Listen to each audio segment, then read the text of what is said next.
मुख्यमंत्री भूपेश बघेल एक बार फिर से भारतीय जनता पार्टी पर हमलावर हैं और उन्होंने बीजेपी पर कई गंभीर आरोप लगाए हैं।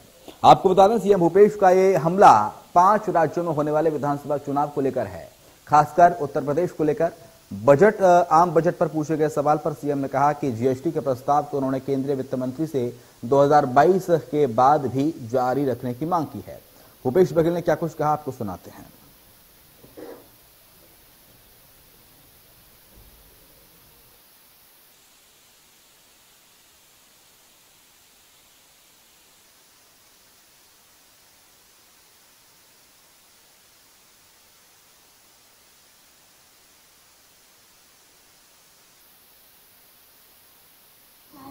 जब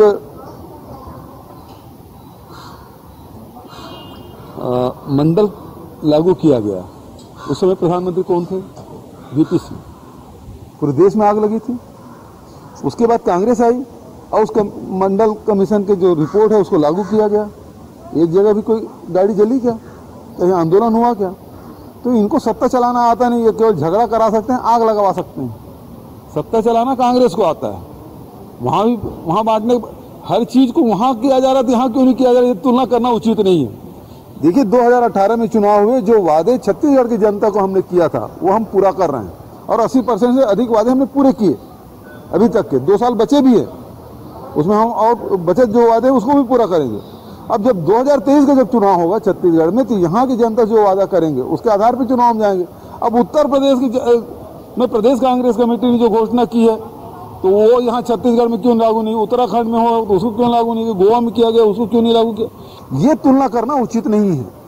हर प्रदेश की अपनी आवश्यकताएं हैं, वहाँ की जो जन भावनाएं हैं, उसके हिसाब से सारी पार्टियां करती। अब एक चीज बताइए, भारतीय जनता पार्टी ने 2100 रुपये देने की बात कही थी, 300 रुपये बोनस दे रहे थे। अब भारतीय जनता पार्टी विरोध क्यों कर रही है? मोदी जी जब सरकार में आए 2014 में, तो उन्होंने आदेश दिया कि कोई भी राज्य बोनस देगा तो वहां से अनाज नहीं खरीदा जाएगा एफसीआई में। तो भारतीय जनता पार्टी जब 300 दे रही थी तो उसका राष्ट्रीय नेतृत्व क्यों नहीं माना? क्योंकि ये राज्य का विषय है और राज्य अपने हिसाब से हर राज्य में वहां की इकाई फैसला कर दे कि हम सरकार में आएंगे तो ये काम करेंगे। अभी तो वित्त मंत्री के पास हम लोग गए थे, तो उसमें सबसे पहली मांग तो हमने यही किया था कि पहली बात यह है कि जो जीएसटी कंपनसेशन जून 2022 को समाप्त हो रही है उसे जारी रखा जाए अगले 5 वर्ष तक, या फिर ऐसी कोई स्थायी व्यवस्था की जाए जो राज्यों को, जो उत्पादक राज्य हैं, उसको नुकसान ना हो।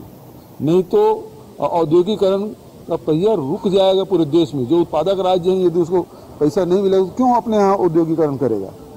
दूसरी बात यह है कि पीएमजीएसवाई की जितनी सड़कें हैं उसके रिपेयरिंग के पैसा दी जाए, वो बात भी हमने की। बहुत सारी बातें हमने निर्मला सीतारमण जी के समक्ष मैंने रखा है और उसे देने की मांग मैंने की है। अब जैसे हमारे यहाँ पैरामिलिट्री फोर्स है और अभी तक के राज्य सरकार के 15,000 करोड़ रुपए लग गए हैं, तो हमने कहा कि उसके अलग हेड खोल के उस राशि हमको। और ज्यादा जानकारी के लिए हमारे साथ हमारे संवाददाता अमित चौरसिया रायपुर से लाइव जुड़े हुए हैं। अमित, लगातार मुख्यमंत्री भूपेश बघेल भारतीय जनता पार्टी को घेरते हुए नजर आ रहे हैं और आज फिर उन्होंने बीजेपी को घेरा अपने यूपी दौरे को लेकर। बिल्कुल, जिस तरीके से मुख्यमंत्री भूपेश बघेल आज यहां आगरा रवाना होने से वहां पर युवा संसद का आयोजन रखा गया है, जिसमें शामिल होने के लिए मुख्यमंत्री भूपेश बघेल रवाना हुए हैं।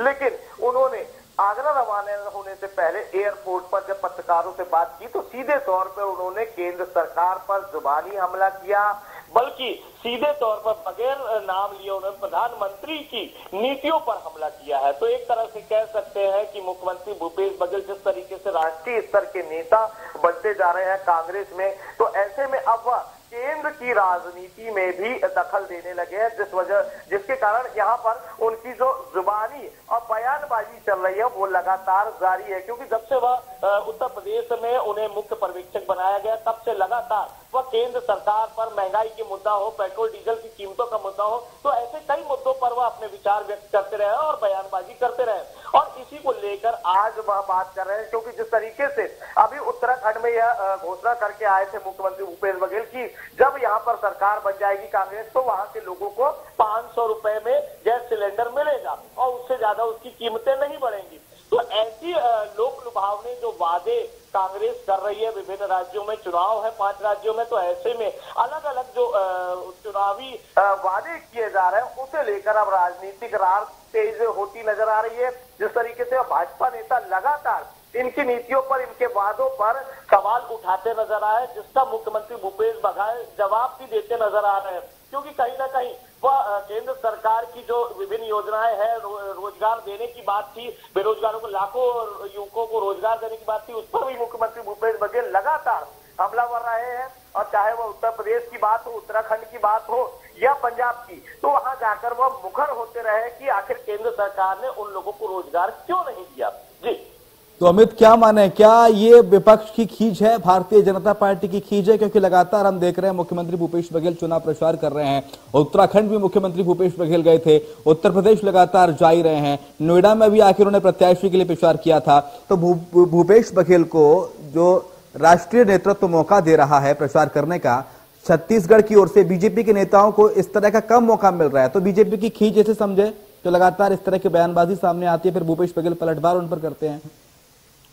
नहीं, ऐसा नहीं कहा जा सकता। हालांकि कांग्रेस हाईकमान ने जिस तरीके से भूपेश बघेल को स्टार प्रचारकों की सूची में शामिल किया है और इसी स्टार प्रचारक सूची में शामिल होने के कारण वह विभिन्न राज्यों में जाकर पार्टी के पक्ष में लगातार चुनाव प्रचार करते नजर आ रहे हैं और पार्टी की रीति और नीतियों की बात करते नजर आ रहे हैं। तो एक तरह से छत्तीसगढ़ के मॉडल की भी वह बात करते नजर आ रहे हैं। लेकिन जिस तरीके से, चूंकि विपक्ष का एक कर्तव्य होता है कि वो अपने धर्म का पालन करे, क्योंकि विरोध करना उनका धर्म बनता है, तो ऐसे में विपक्ष के तौर पर बैठी भाजपा के नेता इस समय अपने धर्म का निर्वहन करते नजर आ रहे हैं। और जिस तरीके से सत्ता पक्ष में कांग्रेस बैठी हुई है तो उनका विरोध करना उनका धर्म है। तो ऐसे में ये नहीं कहा जा सकता कि खींच है, ये खींच नहीं हो सकती, क्योंकि जितनी भी योजनाएं अभी छत्तीसगढ़ में चल रही है उसमें काफी योजनाएं पूर्व में भी चला करती थी जब भाजपा शासनकाल था।